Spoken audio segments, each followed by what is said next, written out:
ये बात है। चलो कोई बात नहीं, उनको तो मैंने केवल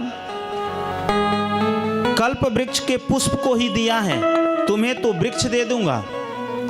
अब सत्यभामा कहने लगी कि प्रभु आप मुझे कल्प वृक्ष दे दीजिए। भगवान ने कहा यह कल्प वृक्ष पृथ्वी लोक पे नहीं होता है, ये तो स्वर्ग लोक में होता है। और स्वर्ग के राजा इंद्र हैं, जब तक उनके कुछ कार्यों को नहीं करेंगे तब तक वह इंद्र कल्प वृक्ष नहीं देंगे। यह जो भौमासुर था इतना बड़ा प्रतापी राजा था, किसने देवताओं के कई ऐसे सामग्रियों को छीन रखा था। माता अदिति का कुंडल, अनेक ऐसे स्वर्ग की वस्तुओं को इसने छीन लिया था। भगवान ने कहा जब तक स्वर्ग के जो देवताओं के जो राजा इंद्र हैं प्रसन्न नहीं होंगे तब तक कल्प वृक्ष नहीं मिल सकता। तो उन्हें सत्यभामा को रथ पर बैठाया और रथ पर बैठा करके सीधे भौमासुर के यहाँ पहुंचे। भौमासुर के यहाँ पहुंचने के बाद युद्ध के लिए ललकारा। भौमासुर आया, भगवान से युद्ध करने लगा। भगवान कभी बाण से इधर उधर हो जाते तो वह बाण सत्यभामा को लगता। सत्यभामा ने कहा प्रभु इसे अति शीघ्र मारिए। भगवान ने अपने बाणों से मारा और भौमासुर का उद्धार हुआ। उसके जेल खाने में जो राजकुमारियां पड़ी थीं, उन जेल खानों से उस राजकुमारियों को छुड़वाया और कहा कि आप अपने अपने घर के पता बताओ, हम आपको वहां पहुंचवा देंगे। राजकुमारियों ने कहा कि हम बहुतों दिन से अपने घर को छोड़ के आई हैं, अब मैं पुनः घर जाऊंगी तो हमें घर वाले स्वीकार नहीं करेंगे, इसलिए आपने इस बंधन से मुक्त कराया है तो आप ही मुझे स्वीकार करिए। भगवान ने कहा कि मैं अभी तो स्वर्ग जा रहा हूं, स्वर्ग से मैं वापस आऊंगा तब तुम सबके साथ में मैं विवाह करूंगा। भगवान यह कह करके और कहा कि तुम तब तक के लिए द्वारिका में जाकर निवास करो। भगवान देवताओं के सामग्री को लेकर के स्वर्ग में गए। स्वर्ग में गए, इंद्र को दिया, इंद्र प्रसन्न हुए। इंद्र ने कहा प्रभु आपने यह सामग्री ला करके दिया है, इससे मैं बहुत प्रसन्न हूं, आप जो चाहे मुझसे मांग लो। भगवान ने कहा कि आप मुझे यह कल्प वृक्ष दे दो। इंद्र ने कहा यह कल्प वृक्ष तो स्वर्ग की संपदा है, यह मैं नहीं दे सकता। भगवान ने कहा कि मुझे चाहिए तो कल्प वृक्ष ही चाहिए, आप मुझे कल्प वृक्ष दे दो। लेकिन इंद्र ने मना किया। जब इंद्र ने मना किया तो भगवान ने गरुड़ से कहा कि जाओ जाकर कल्प वृक्ष उखाड़ लो। गरुड़ जी कल्प वृक्ष उखाड़ने गए तो इंद्र ने सोचा कि मैं अगर जाऊंगा तो गरुड़ जी मुझे मार देंगे, तो उन्होंने गौ को भेजा, कामधेनु गौ को, कि जाओ जा करके गरुड़ को रोको कि वह कल्प वृक्ष न ले जाएं। गौ माता कामधेनु गाय गई, रोकने का प्रयास किया तो गरुड़ जी ने जोर से पंख फड़फड़ाया, कामधेनु गाय डर गई। आज भी गौ जब डरती हैं तो कान खड़े कर लेती हैं, फिर भी मानी नहीं तो गरुड़ जी ने एक थप्पड़ मारा कान के नीचे, तो कान के नीचे से जो नस गिरी उससे क्या हुआ? क्या हुआ महाराज? कान की नसें गिरी, वहीं से तंबाकू का प्रादुर्भाव हुआ।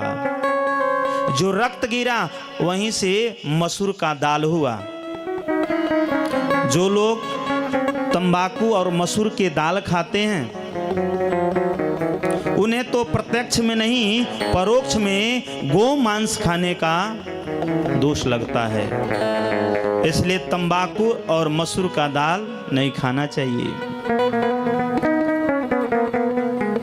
गरुड़ जी का यह मारा हुआ थप्पड़, कामधेनु गाय बेचारी वहां से भागी। भगवान के आदेश मान करके गरुड़ जी उस कल्प वृक्ष को उखाड़ लिए और उखाड़ कर लेकर आने लगे। तो इंद्र ने हाथ जोड़ करके निवेदन किया, प्रभु यह तो स्वर्ग की संपदा है और आप इसे मृत्युलोक में ले जाएंगे, तो आप यह वचन दीजिए कि जब तक आप इस मृत्युलोक में रहेंगे तभी तक यह कल्प वृक्ष मृत्युलोक में रहेगा, अन्यथा यह पुनः स्वर्ग में चला आएगा। भगवान ने कहा ठीक है, जब तक मैं रहूंगा तब तक यह कल्प वृक्ष मृत्युलोक में रहेगा। और जैसे मैं पृथ्वी लोक को छोड़ करके और स्वर्ग में आऊंगा, वैसे ये कल्प वृक्ष भी चला आएगा। भगवान उस कल्प वृक्ष को लिए और ले करके आए। सत्यभामा का जहां महल था वहीं लगा दिया। कहा देवी रुक्मिणी को तो मैंने एक पुष्प दिया था, तुम्हारे महल के सामने तो मैंने कल्प वृक्ष ही लगा दिया। अब जितने फूल होंगे उन फूलों से तुम सुंदर श्रृंगार करना। कल्प वृक्ष जैसे आंगन में लगाया, सत्यभामा भी प्रसन्न हो गई। भगवान उन 16,100 कन्याओं के साथ में एक ही बार में भगवान ने विवाह किया। अब भगवान के कितने विवाह हुए? 16,108। एक दिन भगवान अपने परिकरों के साथ में बैठे हुए हैं, हास परिहास चल रहा था, खूब आनंद हो रहा है। भगवान हंसते हुए रुक्मिणी से कहा, देवी ये बताओ तुम्हारे मन में ऐसा क्या आया, मेरे में तूने ऐसा क्या देख लिया कि मुझसे विवाह कर लिया? मुझसे अच्छा तो शिशुपाल था, बारात भी लेकर के आया था, राजा भी था, उससे विवाह कर लेती। भगवान परिहास कर रहे हैं रुक्मिणी जी से। मैं तो घूमने वाला आदमी हूं, मुझ में क्या देखा कि मुझसे विवाह कर लिया? वह राजा था, उससे विवाह कर लेना चाहिए।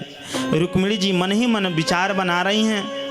लग रहा है प्रभु मुझे त्याग करना चाहते हैं, इसलिए मुझे इस प्रकार से कह रहे हैं। रुक्मिणी तो बेहोश हो गई। भगवान चतुर्भुज रूप धारण करके रुक्मिणी को गोद में उठाए, एक हाथ से पंखा करने लगे। भगवान ने कहा, रुक्मिणी मैं तो परिहास कर रहा था, तुम सच में मान गई? मैं तुमसे बहुत प्रेम करता हूं। भगवान अपने परिकरों के साथ में रहते हैं और खूब आनंद से जीवन यापन करते हैं। भगवान के इतने परिवार बढ़े, कितने परिवार बढ़े, हर कन्याओं हर पत्नियों से 10-10 पुत्र और 1-1 कन्याएं। कितना हुए? 1,61,080 केवल पुत्र हुए भगवान के, और 16,108 केवल कन्याएं हुई। भगवान का इतना परिकर बढ़ा कि भगवान को पता ही नहीं चलता कौन खाता है कौन नहीं खाता है। भगवान के जो पुत्र प्रद्युम्न हैं, इनके एक पुत्र हुए जिनका नाम अनिरुद्ध था। अनिरुद्ध आनंद से अपने घर में रह रहे हैं। एक बाणासुर नाम का राजा था। सुखदेव भगवान कह रहे हैं, बाणः पुत सत ज्येष्ठो बलेरासि महात्मना येन वामन रूपाय हरये दायिनी मेधिनी। एक बाणासुर नाम का राजा था। वो भगवान शिव का परम भक्त था। बहुत कठोर तपस्या किया, भगवान शिव प्रसन्न हो गए। भगवान शिव से बहुत वर मांगा। इतना बलवान था कि उससे कोई युद्ध नहीं करता। एक दिन भगवान शिव मिल गए तो बाणासुर ने कहा कि प्रभु, मेरे समान कोई योद्धा नहीं मिल रहा है जिससे मैं युद्ध करूं, और मेरी बाहों में खुजलियां हो रही हैं। आइए आपसे ही दो दो हाथ हो जाए। भगवान ने कहा कि मेरा चेला होकर के मुझसे युद्ध करेगा, मैं तुमसे युद्ध नहीं करूंगा। तो बाणासुर ने कहा, तो क्या इस संसार में मुझसे कोई युद्ध नहीं करेगा? मेरी बाहों की खुजलियां नहीं मिटेगी?